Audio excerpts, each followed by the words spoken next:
अपना ससुर के हाल तू बताओ रे सखी, अपना ससुर के हाल तू बताओ रे सखी।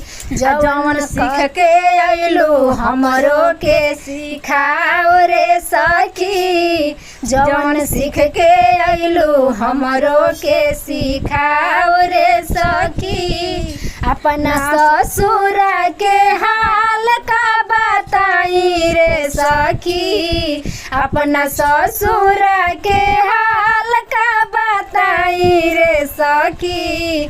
हमार सास हई लाल मारा चाई रे सखी, हमार सास हई लाल मारा चाई रे सखी। हमार सैया हवे छेना के मिठाई